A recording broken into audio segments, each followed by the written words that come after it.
Hello दोस्तों।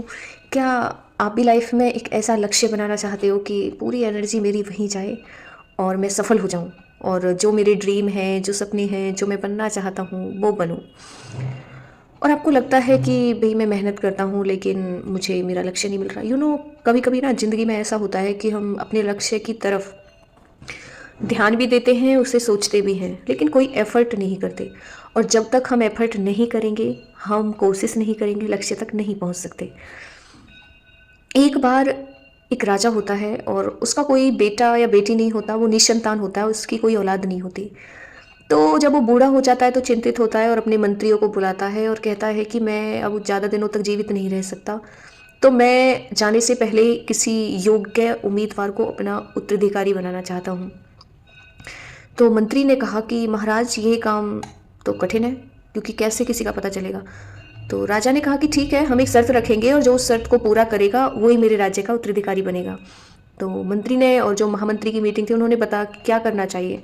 तो राजा ने कहा कि मैं एक डे निर्धारित करूंगा और एक टाइम फिक्स करूंगा, और उस दिन शाम को उस टाइम जो जो मुझसे मिलने आएगा उन्हें मैं अपने राज्य का कुछ भाग दूंगा।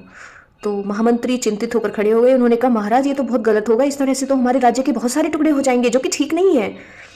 तो राजा ने कहा कि वो तब का तब देखेंगे, लेकिन मैं हमारी जो बगिया है, जो हमारे महल के सामने 1 किलोमीटर लंबी बगिया है, उस बगिया में उस दिन वो मेले लगाए जाएं, शुराएं रखी जाएं, इतनी व्यवस्था, मेले लगाए जाएं, मार्केट लगाई जाए हर चीज़ की, रेस्ट करने के नए नए साधन हों, झूले लगाए जाएं और घूमने के लिए सवारियां रखी जाएं ताकि लोग कहीं तक भी घूमने जा सके। तो जो भी मुझसे मिलने आए वो उसी रास्ते से आए, बगिया वाले से, जहाँ पर ये सारे इंतजाम किए जाएंगे। तो महामंत्री ने कहा कि ठीक है, जो आपकी आज्ञा। तो उस दिन जो निर्धारित तिथि थी, डेट, उसी दिन राजा अपने राज्य में बैठ गए अपनी जगह, और सबको बोला गया कि जो भी राजा का उत्तराधिकारी खुद को मान मतलब करना चाहता है, खुद को उत्तराधिकारी बनाना चाहता है, उसको इस बगिया से होते हुए राजा से मिलने जाना पड़ेगा। तो बहुत सारे नवयुवक, यंग ओल्ड, जितने भी सब थे, सबका इंटरेस्ट था, तो सब उस बगिया से गए। तो जब उस बगिया से गए तो कोई तो झूले झूलने में बिजी हो गया, और राजा से मिलने का तो एक फिक्स टाइम था ना, उन्होंने तो ये रखा था कि इस टाइम जो मुझसे आके मिलेगा। किसी ने कहा चलो पहले थोड़ा सा खाना खा लेते हैं और रेस्ट कर लेते हैं तब चले जाएंगे। किसी ने कहा झूला झूल लेते हैं, यार इतने अच्छे कहाँ मिलते। कुछ चौराहों से वहाँ सुंदरियों का डांस देखने लगे, कुछ घूमने निकल गए। तो इस तरह से बहुत सारे लोग इधर उधर ही फंस गए। एक नागरिक आया, उसने हर चीज को अनदेखा करके सीधा राजा के महल की ओर गया। अब उसे राजा के महल के दरवाजे पर दो चौकीदार मिले जो तलवार हाथ में लेके खड़े हुए थे। वो उसे डराने के लिए थे, मारने के लिए नहीं। तो उसने कहा मुझे राजा से मिलना है। उन्होंने कहा अभी तुम राजा से नहीं मिल सकते। तो वो उन्हें हाथ जोड़ के प्रणाम करता है कि मुझे राजा से मिलना ही है, अगर आप चाहो तो मुझे मार भी सकते हो, बट मुझे मिलना है।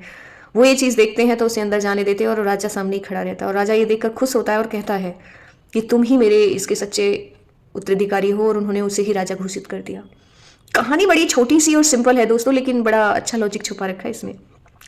आप एक स्टूडेंट हो, आप कोई घर चलाते हो, आप किसी भी एज में हो, आप किसी भी प्रोफेशन में हो, कभी कभी ना हम किसी चीज़ को इतना इंपॉर्टेंट भी समझते हैं और चाहते हैं कि वो चीज़ मिले, लेकिन उसके लिए ना टाइम निर्धारित कर पाते हैं और ना लक्ष्य।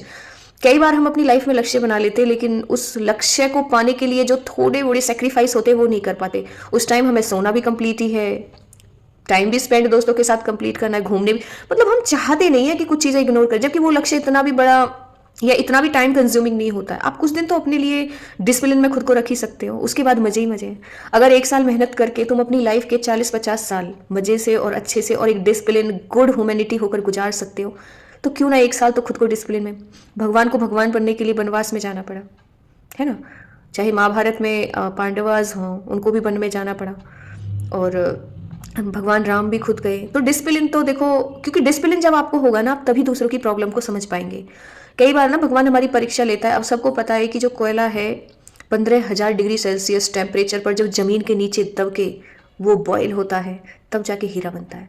तो अगर एसी में से ही उठ के हम कहीं भी कुछ भी करने लग जाए, हमारा कोई ऑफिसर बन जाए, कोई एम है वो करने लगे, तो हम गरीब लोगों को नहीं समझ पाएंगे ना। तो डिसिप्लिन में आपको रहना होगा, हर चीज़ को पढ़ना पड़ेगा, तब आप एक बेस्ट पर्सनैलिटी उभरेंगे। और जो चीज़ें इग्नोर करने लायक है, आपको पता होना चाहिए कि इस टाइम मेरे लिए क्या ज़रूरी है। अपने एम पे नज़रें गड़ाए रखनी चाहिए, और डेफिनेटली आप अपने लक्ष्य को अचीव कर पाओगे। All the best.